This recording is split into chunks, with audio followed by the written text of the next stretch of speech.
Thank you, sir. All right, guys, the attendance was 19,125. 25th consecutive sellout. The gate was 5.67 million. The bonuses went to Almeida, Walker, Aldana, and Diaz. They all won $50,000. Dana, to your left.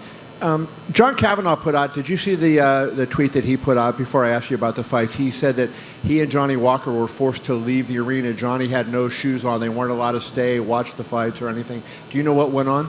I don't. Lene just told me a little bit about it before we walked in here. I guess ever since COVID, they started this thing where they get the fighters right out of here. I don't know why that happened or what happened. I mean, we're not throwing Johnny Walker out in the street shoeless, I'm sure. There was a picture of him with no shoes on leaving the arena. We fucking threw him right out in the streets, huh? Yes, apparently. It's rough around here. I don't know. Anyways, can you comment on Nate's performance and what you thought of the way he rose up in his final fight and not only boxed so well like everybody knew he could do, but then get to submission on a guy like Tony? Yeah. I mean, he's so durable and so tough. And, you know, literally, we went, I don't know if you guys have monitors over there, but we went, or you can hear what's going on, but we went into their corner, Tony's corner that round, and his corner, for some reason, told him to take him down. Said, take him down. He was chopping that leg. He kept kicking that front leg, obviously doing damage. His corner told him to take him down, and Nate capitalized on that the minute he did it. Did you feel like Tony and Nate delivered the fight you expected? Was that kind of what you thought they would do?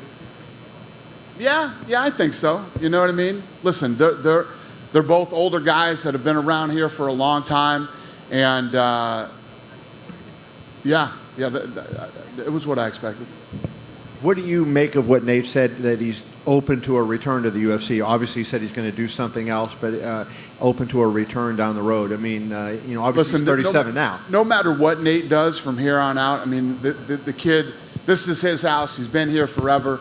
It's been a blast having him here, and you know, I wish him well. He and I had this discussion months ago at the offices. You know, whatever he moves on to do, I wish him nothing but the best. If he's starting his own organization or, you know, getting into promoting or doing something else, I wish him nothing but the best of luck. It's been awesome having him here. Two other questions for me. Obviously, you know, people pretty much expected Khamzat to do what he did, especially given short notice and Kevin couldn't train for the wrestling. I don't know if anybody expected him to do exactly what he did. You don't know what to expect from that guy. For him to go out, and this is like his fourth fight that he's never even taken a punch. He's an absolute fucking freak of nature, and I don't think anybody expected that, especially against Kevin, who's 6'2". You know, yeah. I don't know if anybody to say that somebody expected that. There's no fucking way people expect. Well, I tweeted with my first round, so. But I had picked him in the first round. But anyways, that's neither here nor there. The question was, Khamzat kind of, you know, he messed up the show. He misses weight. He's unapologetic for missing the weight. And like Joe asked him in the cage, like, how do you put him in a title fight if he misses weight by 8.5 pounds? So what's your reaction to it? I know you're generally pretty lenient on those things. What was the question? What is your reaction to putting him in a title fight at some point if he's missing weight by 8.5 pounds? I mean, yeah, no, it's his problem. Yeah, it's a problem that he missed weight. I don't know. We gotta look at it and figure it out. And you know, what makes sense is for him to fight at 180. So we'll see. Yeah. Dana, just how hard was it to react to yesterday and to get these fights reshuffled and everything? You've been through a lot of stuff with the company and being able to react, but how crazy was yesterday? Well, I mean, yeah, it was crazy, but, you know, if you think about it, 22 years we've been doing this, however fucking long we've been doing it, you know, it's what we do. We've always, we had that one year where the main event fell off. What is this, a MASH unit? What's going on around here? This is crazy. What are we in a, this is insane. Yeah, I mean, we had one year where every main event fell off that year, and we had to, you know, do some switching around, and it's a nightmare, but we get it done. Did you guys talk to Khamzat about, like, look, what exactly went wrong? What went wrong? Why did you miss weight? And then did you talk to him about, like, the fact he wasn't sorry and he was joking about it and stuff, you know? Have we talked to him about Have what? you talked to Khamzat, find out what went wrong with his weight cut, and did you think anything of him, like he wasn't very sorry, he was joking about it online? Is that like, it's obviously not very good, right? Yeah. I mean, what should I talk to him about? Be smaller. You should be sorry, get smaller. I mean, it is what it is. It happened. Yeah, I mean, we'll go back this week, come up with a plan, and like I just told Kevin, probably have him fight at 180. Dana, right here. How did you score the fight between Daniel Rodriguez and Lee? I thought Lee won the fight. And a lot of people thought Lee kind of got the short end of the straw because he weighed 170, Daniel. He did.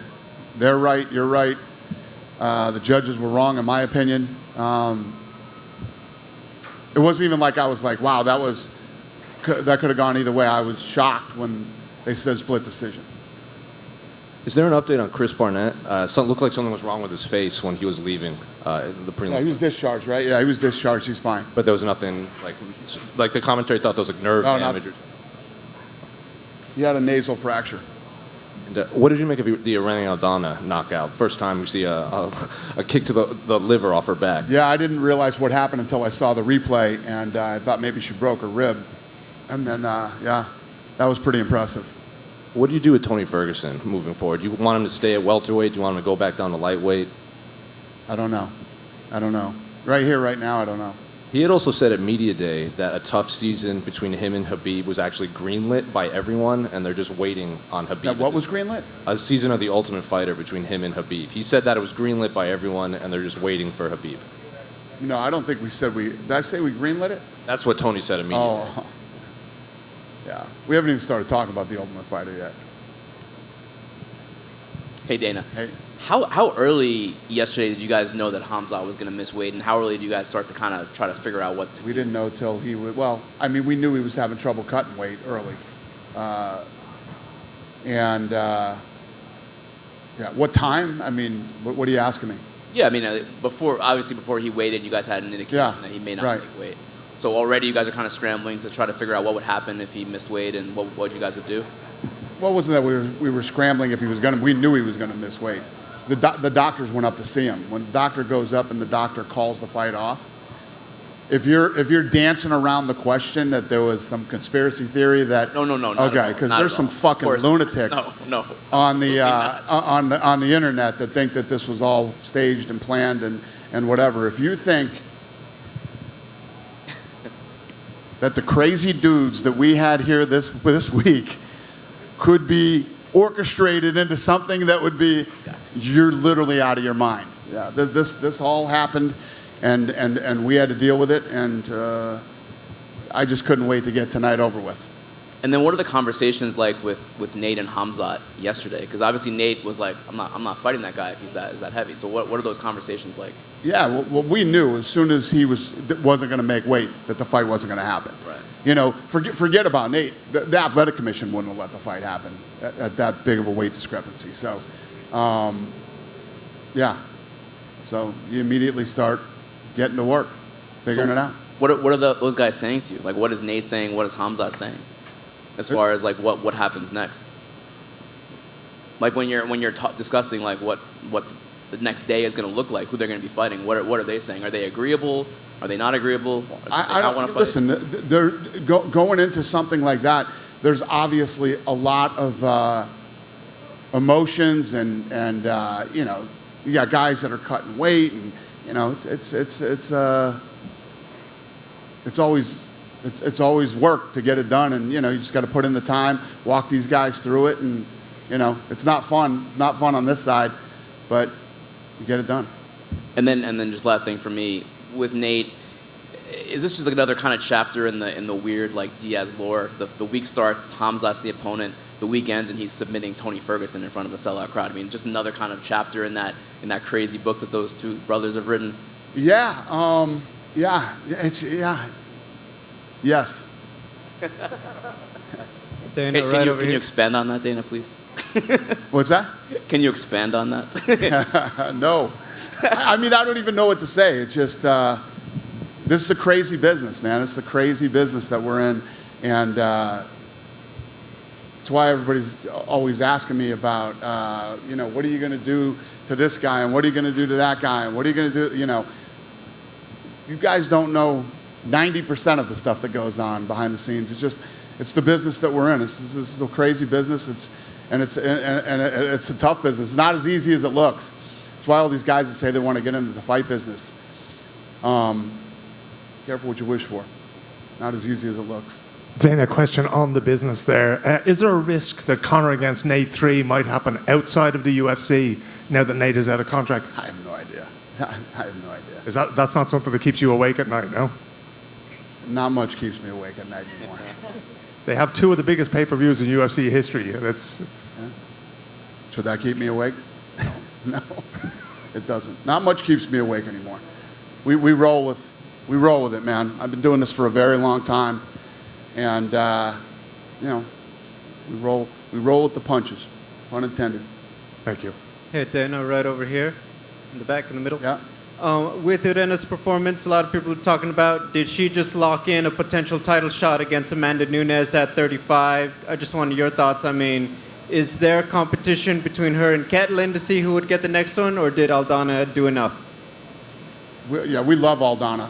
I don't know what we're going to do next, but, like I said, we don't make fights the night of the fights, but, she looked great.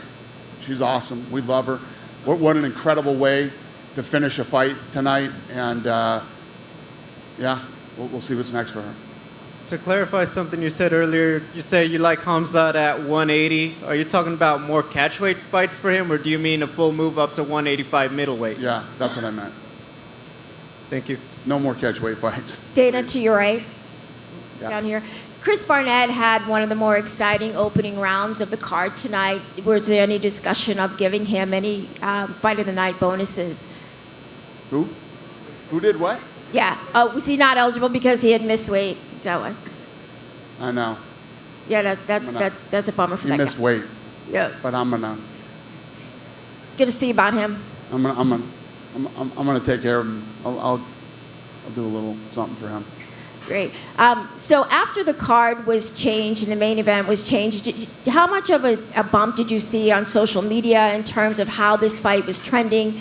And what happened at the box office? I know that there was an offer for ticket refunds. Yeah, I actually was talking to Ioli about that this morning. So whenever the main event changes, you can refund tickets. Not only was not one ticket refunded, the day that all the craziness was going on, we sold 250 tickets that day when it didn't even know what was going to happen or how it was going to go. So, and like I announced when I came in, it was our 25th consecutive sellout, $5.67 million gate, and the pay-per-view killed it. There's some chatter online about Khamzat meeting Colby Covington. Any possibility of that happening? I don't know. After he just didn't make weight, I don't know. But obviously there's a lot of possibilities for him, possibly at 170 or at 185. Final question for me. You had a very successful fight in France, and there are cities in the United States and countries around the world that are opening up post kind of this COVID haze. Where's the next city, whether in the United States or around the world, that the organization is looking to get into? Yeah, we literally just had a meeting the other day, and we're talking about, we're seriously talking about Africa now. We're actually starting to look at venues and cities to hold an event. So Africa is going to happen very soon. Hey, Dana. Yeah. Just two quick ones from me. To piggyback off her question about Colby, is Colby's legal situation getting in the way of booking a fight for the remainder of 2022? No, we were talking to Colby last week. So there's a possibility he can return this year, right? Yeah. And then there's rumors about Gilbert Burns versus Jorge Masvidal, and Gilbert's been very vocal about that fight. So is that something that you'd be interested in booking? I don't know. Thank you. Thank you. Dan, you're right. Hi. Were you surprised about the reception that Khamzat got? He was booed out of the building, basically. The Khamzat guy? No. Our fans are crazy, man. If you don't make weight, I mean, this is how it goes when you don't make weight. These guys are all professionals. They're supposed to show up on weight, ready to fight, in shape, et cetera, et cetera. So no, I'm not shocked at all. I am shocked by how many helicopters there are around here. They're looking to give Johnny Walker shoes. Yeah. After he was thrown in the streets. Dane, I know it tends to be crazy when you guys were trying to scramble to get these fights together. A lot of times we know it's money that tends to move the line at times. I know you will never tell us the numbers, but is there any particular fighter out of the 6 that maybe benefited the most with agreeing to take these new fights?